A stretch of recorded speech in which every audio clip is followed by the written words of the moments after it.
Hello, this is Charles Scoville, your Golden Harvest agronomist with your Agronomy in Action Focus Friday podcast here on the 4th of July.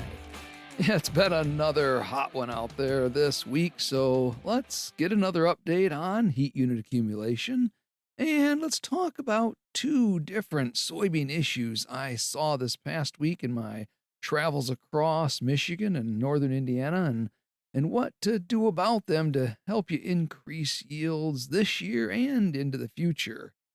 So let's begin, as usual, by talking about our current heat unit accumulation.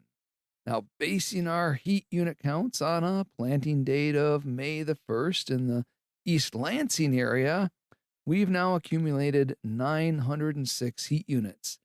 Now, in comparison, we are still down only 96 heat units from last year and only 25 heat units behind the 5-year average. Now, going south to Coldwater, we're 135 heat units behind last year and 63 behind the 5-year average. Finally, going north to the Mount Pleasant area, we're 94 heat units behind last year and 32 behind the 5-year average. So, as a whole, we gained nicely on crop progress this past week, especially relative to that 5-year average. Now, the biggest weather story this past week was actually in rainfall accumulation. We had places over 6 inches of rain and areas where we've got corn rolling due to missing those spotty rains across the area.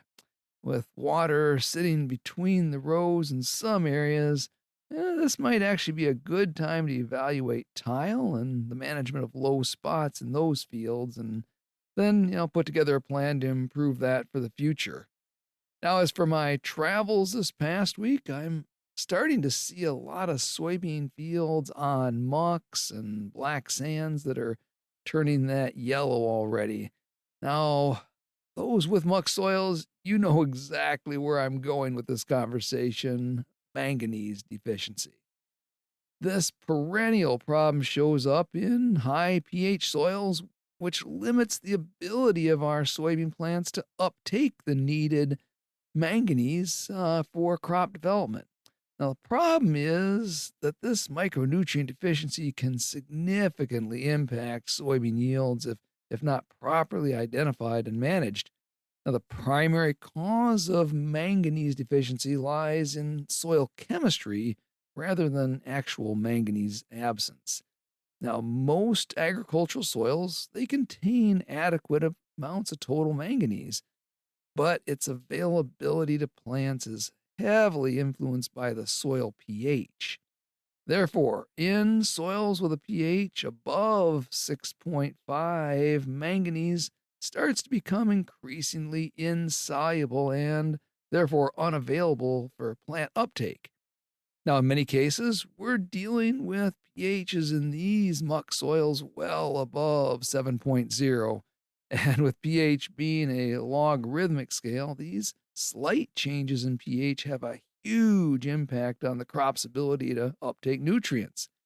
Now, visual symptoms typically appear in the younger leaves, those at the top of the plant, first, and then showing up as this interveinal chlorosis, or basically yellowing between the veins while those veins remain dark green. And that kind of creates a distinctive pattern on these leaves. Now, in several cases, leaves, they may develop actually some necrotic or dead spots, and then plants can become stunted, leading to really significant yield losses. So management strategies, they should focus mainly on correction of the problem. So soil testing is essential to monitor the pH levels. In high pH soils, those foliar applications of manganese sulfate or chelated manganese products, they offer the most effective solution. As soil applications, they often become unavailable quickly just due to that high pH. Now, these applications should be made early in the growing season when the symptoms occur. That's typically in that V3, V4 growth stages. Now, the problem is that once the plant uses up the foliar manganese, they'll start to turn chlorotic again. And then additional foliar applications will be needed to maintain yield potential in these fields.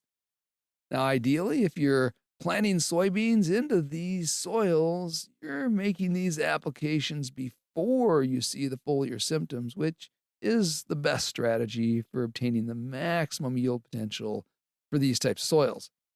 Interesting enough, don't forget about adding manganese to your corn when you're on these same soils.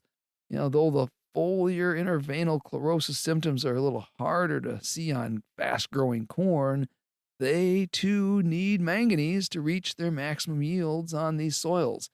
And, in reference to last week's discussion of Liebig's barrel, we should also be applying foliar manganese to our corn so it doesn't become the lowest stave in that yield barrel. Unfortunately, there really isn't any great long term management strategies for lowering pH of these soils. Yeah, there's some suggestions that banding applications of acidifying fertilizers can create a microsite of lower pH, therefore improving manganese availability right in that root zone. But like anything else, it might be worth a try, but understanding its return on investment will be the determining factor. Now, other soybean issues I found this week was actually found on accident. I was called out to see why we had an area of the field where the soybeans were stunted, and that actually turned out to be a sprayer boom contamination where the sprayer killed off some beans where they first started the sprayer in the field after it had sat overnight with some glyphosate in the tank. But while investigating this issue, I dug some plants, and while looking at the roots, I noticed a huge infestation of soybean cyst nematode on the roots of those plants. Now, though the cyst nematodes didn't cause this particular issue, they are an issue, and boy, they're going to need to be addressed in this field and probably some of his other fields, or we're going to see some significant yield loss. Now, what we know about soybean cyst nematode is that they can live an entire generation life cycle in about 21 days. Therefore, every cyst we found on those roots will burst and disperse more eggs, which will then hatch and reinfest the roots of soybeans in that field every 21 days. So, as for any rescue treatment in these fields this year, there really is none. But what he needs to do is test all of his fields for SCN this summer and just send those samples into MSU for a free nematode test. Now, these tests are actually paid for by our soybean checkoff dollars, so the only expense is taking the samples and sending them in. Now, once he has the results, then we need to develop a management strategy to reduce those populations. Now, these strategies often include rotating away from soybeans for multiple years with non host crops. Yeah, and then coming back into planting soybeans, let's consider using an alternative cyst management trait such as peking, especially if he'd been using PI 88788 beans in the past. Now, I would also personally recommend considering a seed treatment such as Saltro to help manage the SCN problem. Now, only through crop rotation, trait rotation, and effective seed treatments will this farmer see a return to better soybean yields on those fields that have tested positive for SCN presence. Finally, for a quick pro tip on identifying SCN in your own fields, you can actually see and identify them with the naked eye. All you need to really do is carefully dig up a soybean plant and shake off that excess soil. Then let the root hairs dry in the air for 30 to 60 seconds.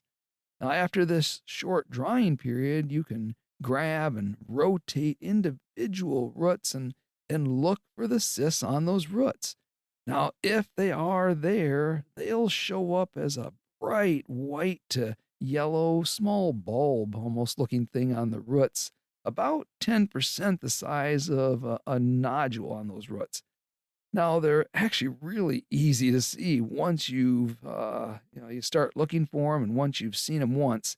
If you have not seen them, there's lots of great photos online to help you in identifying this truly devastating pest. But either way, the best answer is to still do the soil tests and send them in and see what your SCN risk level is with some real numbers. So, as we wrap up this week's Agronomy in Action Focus Friday podcast, let's continue to walk our fields. If you have high pH soils, keep up on the foliar manganese applications. Sometimes, applying every 3 to 4 weeks if needed. If you haven't tested for cyst nematode, remember that you can do it for free anytime during the summer, so take the test. And if nothing else, get some peace of mind that you don't have this silent yield robber rather in your fields. And finally, let's have a blessed and safe 4th of July weekend while just appreciating the freedoms that we have as an integral part of American agriculture. This is Charles Scoville, your Golden Harvest agronomist, with your Agronomy in Action Focus Friday. Have a great week.